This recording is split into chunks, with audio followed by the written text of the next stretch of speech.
delighted to welcome our manager, Dennis Greene, across to the VIP lounge, and as always it's great to be able to talk to him, to get a few insights about the game today and his thoughts on progress here at the Lamb. So this is his second time here, and some of you I know did not recognise him as he arrived, because this is the real Dennis Greene. No cap today, so there we go. Who's that man over there? Here we are, Dennis. The lucky hat is off. The lucky hat is off. Unlucky. Unlucky hat. Brilliant. It was great to welcome you. Thanks so much for coming over. And as always, we start with a quick run through of the sides for today that you've chosen. Thank you. Okay, so the team we're starting with today, Jazz in goals, same back four as last week, which is Christian right back, Goffrey left back, Charlie and John, centre halves. Right wing is going to be Tristan, left wing Finney, in the middle of the park Bez and Verms, and up front new signing Cameron Johnson and Kwasi. Fantastic. So Kwasi's back from his illness, which is good. Yeah, I mean he got bit by an insect. He was in A&E all day last week and he's on antibiotics, so he's back training Thursday. So he's back now.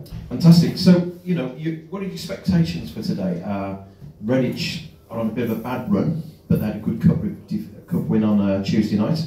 You know, they're struggling. We want to get some 3 points. What are your thoughts for today?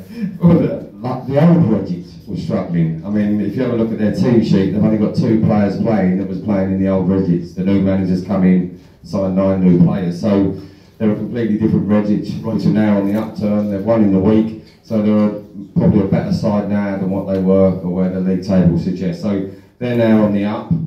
Hopefully we're on the up. But no, it's a game at home. We're looking to win every game at home, so whoever we're playing. But they're certainly going to be in a different position maybe in a few weeks' time.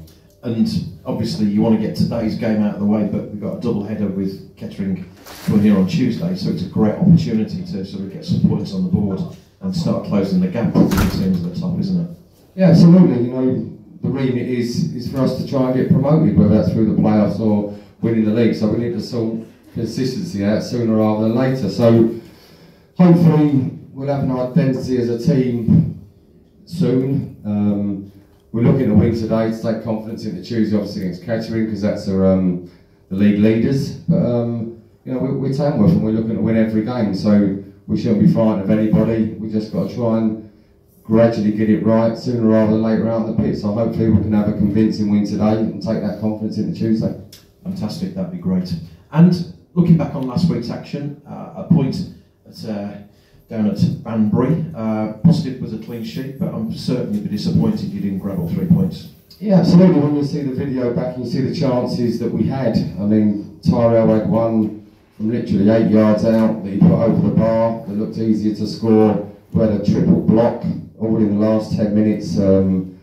So yeah, we certainly had the better chances, but the clean sheet was a positive. Hopefully now we're getting nearer a settled back four, so that will help. And once you've got confidence in your defence, you can be a bit riskier going forward. So hopefully today we'll see the benefits of that. And Tuesday night, the staff senior cup away to Down goes a mixture of sort of scholars, under 21s, first team. What a great result for those guys that came together. Yeah, well, I couldn't even count it as my first win because I weren't even there. You know, but we sent our players, the video team went there, so I got to watch the game, but I went and see another game. But yeah, fair play to Gareth, the 7 first teamers, 5 from the bench the week before, and 2 others played and had a great performance. You know, for half a 21 team to beat a step 5 side shows what underbelly we've got at the football club, so that was a great convincing result.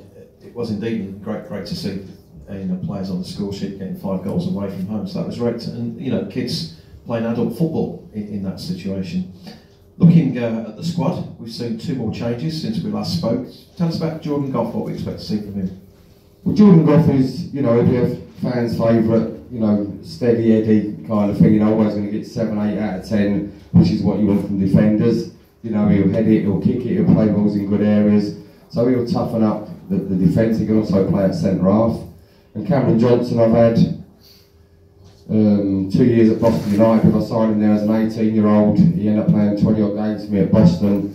You know, I think again the fans will love him. He's a robust centre forward, but he's quick. He can score goals from anywhere. You know, he can bang him in from outside the box and get tap-ins.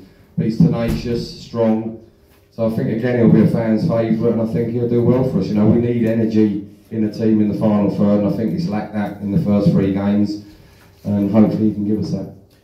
Certainly, he knows where the back of the net is. I think it was 13 goals in 15 games, second half of last season. So he certainly knows how to get the ball in the back of the net. And as a consequence, we saw yesterday that Lewis has departed. Was he unlucky? Absolutely. I thought, you know, Lewis was a great lad, trained well, a really good squad member, but unfortunately when the chairman allows you to bring in 5 new players, we was already up on the budget really when I came in, so he's allowed us to bring in some players. So unfortunately some have to now start departing the club, and the only ones you can do initially are the non-contract players. You know, I'm trying to get 1 or 2 of the contracted players out, but it's their decision. If they want to stay, then they can stay. So as you can see, Leite and Tyrell went with the 21s this morning for their game. Read into that what you want, but they either react well and perform better when they come to the first team, i.e. with effort, or we'll replace them. It's as simple as that. We haven't got time to wait around. We need a consistent team performing on the pitch, and I haven't got time to wait around really, so I have to make strong decisions. You preempted one of my questions about Chris Leite and Tyrell Wade, but yeah, they went, and obviously Tyrell got a hat-trick this morning, so maybe we can read into, you know, boot on the backside, maybe? Well, hopefully, you know, they're good players. I want them playing in my first team, but I want them to carry out the instructions that I've asked of them, and as of yet they haven't. So, great if I've got a reaction, and if we see that reaction next time they play for the first team, then it's been worthwhile.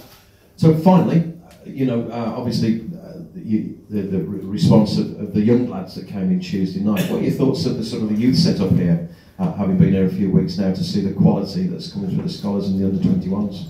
I think it's really impressive. You know, we've just offered Kyle Hayden a contract this week, which he should be signing today. I think he's going to be one for the future. Obviously, we've got Charlie Shaw, but you know, the Tyrone. There's quite a few from the 21s that are bridging on the first team. So to come into a setup that's got, you know, 5 or 6 players that can come into the first team squad is quite impressive from the 21. So yeah, we just got to get it right on the first team, and then we can start. You know, if we start playing with confidence, we're winning games, then we can bring these players into an environment where they're going to flourish. You know, but bringing them in to a team that's not winning at the moment can be harmful. So we've got to get our bit done, and then these guys can get an opportunity. Well, fantastic. We really appreciate your time, Dennis, for coming over, and all the best this afternoon. Ladies and gentlemen, Dennis Greene. Thank you.